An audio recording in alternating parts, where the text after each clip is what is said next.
మాగంటి సునీత గారు. ఎందుకంటే బేసిక్‌లీ అయ్యో! ఈ ఎన్నిక కీలకంగా మారిన దానికి కారణమే హ్మ్. మాగంటి కుటుంబం. ఎందుకంటే అవునండి. మాగంటి అవునండి. గోపీనాథ్ గారు చనిపోయడం తర్వాతే, అవునండి. మరణం తర్వాతే ఈ అవునండి. ఎన్నిక రావడం జరిగింది. సో, అవునండి. ఈ కుటుంబం మీద ప్రత్యేక దృష్టి అందరికి ఉంది. ఎందుకంటే ఈ కుటుంబం సిట్టింగ్ స్థానం గూడా. అవునండి. మాగంటి గోపీనాథ్ గారు 3 సార్లు గెలవడానికి సిట్టింగ్ స్థానం గాబట్టి, సో, అవును.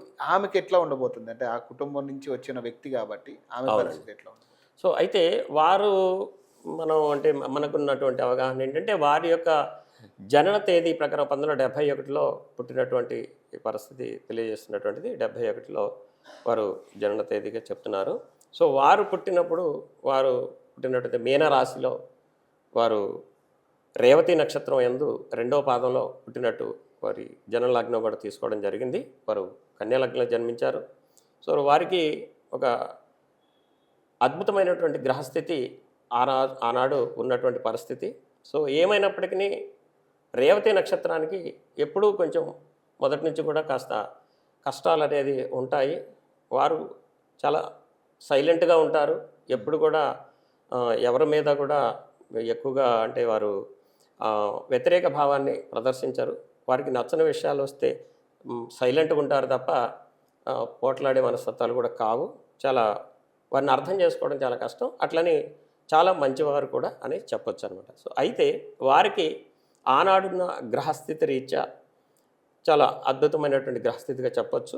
వారి యొక్క లగ్నం కన్యా లగ్నం, సప్తమ స్థానం వైవాహిక భాగస్వామి. ఈయన కూడా మంచి వ్యక్తి గోపీనాథ్ గారు. సో, అలాగనే వారి ఇంటి పేరు ఎం తోటి స్టార్ట్ అవుతుంది.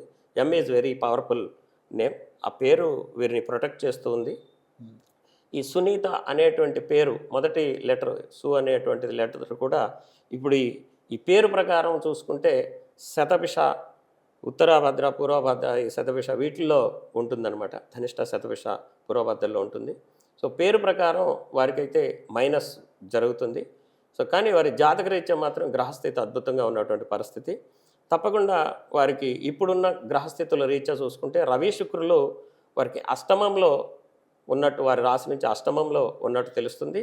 అలాగనే వారికి ద్వితీయంలో కన్యా లగ్నం నుంచి ద్వితీయంలో రవి, శుక్రులు రైట్. అయినట్టు తెలుస్తుంది. సో, కాబట్టి ఏమిటంటే ఇక్కడ అప్పటి పరిస్థితుల ప్రకారం చూసుకున్నా, ఇప్పటి పరిస్థితుల ప్రకారం చూసుకున్నా కూడా కాస్త దశమ స్థానము వారికి తప్పకుండా మంచి పరిణామాలు ఉన్నాయి. వృత్తిపరంగా వారికి ఇప్పుడు రాజకీయ పరంగా వారికి అద్భుతమైనటువంటి ఫలితాలు వచ్చేటువంటి అవకాశం ఉంది. చంద్రుడు బాగున్నాడు. సూర్యుడు 6వ స్థానమై నీచరాశిలో ఉన్నాడు.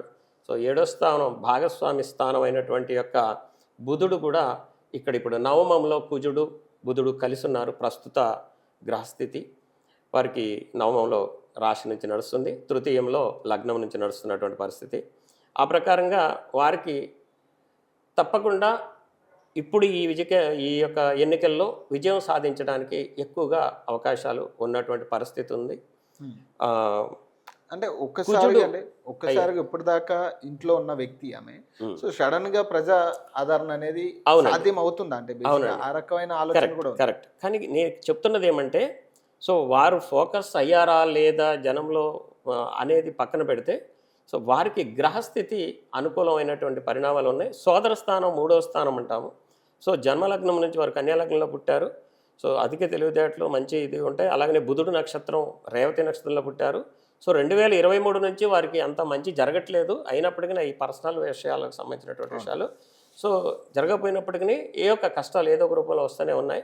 సో, అలాగనే వారు ఈ సంవత్సరం అవును. 6 నెలలు. షష్టగ్రహ కూటమి జరిగిన తర్వాత వారికి సప్తమంలో జరిగింది. వైవాహిక భాగస్వామి. నేను ఈ విషయాలు కూడా అంటే కన్యా రాశి వారికి, కుంభరాశి వారికి ప్రత్యేకంగా, మకర రాశి వారికి నేను ప్రత్యేకంగా చెప్పడం జరిగింది. గతంలో చేసినటువంటి వీడియోలో. రాశి ఫలాల్లో కానివ్వండి, ఉగాది సమయంలో చెప్పినటువంటి సందర్భంలో కూడా చెప్పాను నేను. సో, కాబట్టి సప్తమంలో జరిగింది కాబట్టి వారికి ఆ వైవాహిక భాగస్వామి మైనస్ అవ్వడం అనేది కూడా మనం చాలా బాధాకరమైనటువంటి విషయం. సో, అది కూడా ఈ యొక్క గ్రహస్థితి రీత్యా వారికి బాగలేకపోవడం జరిగింది.